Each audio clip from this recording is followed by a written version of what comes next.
اعوذ باللہ من الشیطان الرجیم بسم اللہ الرحمن الرحیم۔ دعا کے آداب و شرائط۔ دعا اللہ تعالیٰ کو بہت محبوب ہے،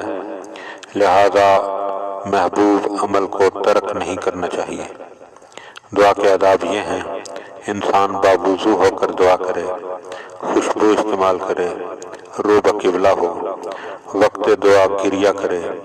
دعا سے پہلے حمد و ثناء باری تعالیٰ کرے، دعا سے پہلے اور آخر میں محمد و آل محمد علیہ السلام پر درود بھیجے، اور خاتمہ پر ماشاء اللہ لا حول ولا قوت الا باللہ کہے۔ حضور قلب کے ساتھ دعا کرے، دونوں ہاتھ اٹھا کر دعا کرے، مخفی انداز سے دعا کرے، اجتماعی طور پر دعا کرے، دعا میں محمد و آل محمد کے حق کا واسطہ دے، اللہ سے حسن ظن رکھے کہ وہ کریم ہے، سائل کو خالی ہاتھ واپس نہیں کرتا۔ دعا سے پہلے صدقہ دے، فعل حرام یا قطع رحم یعنی رشتہ داروں سے رشتے کو تعلق کو توڑنے کی دعا نہ کرے، گڑ گڑا کر دعا کرے، اپنی دعا میں دوسرے مومنین کو بھی شامل کرے، رب کریم کی بارگاہ میں حاجتوں کو بیان کرے، برادران مومنین کے حق میں دعا کرے، دعا قبول ہو یا نہ ہو برابر دعا کرتا رہے، شاید کہ تاخیر میں مصلحت پروردگار ہو۔ بارگاہ احدیت میں اپنی ذلت و عاجزی اور کمزوری کا اظہار کرے،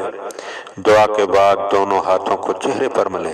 بلکہ سر اور سینے پر بھی پھیرے، دعا کے بعد اپنے کردار کو پہلے سے بہتر بنائے، ایسا نہ ہو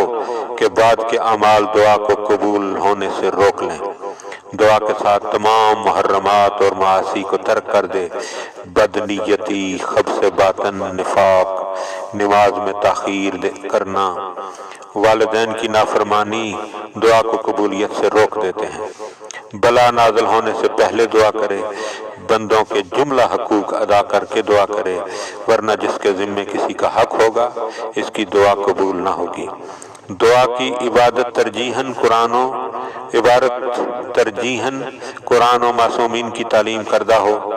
دعا میں مطلوب اسماء حسنہ کو وسیلہ بنائے، حالت دعا میں ہمتاً اللہ کی طرف متوجہ رہے،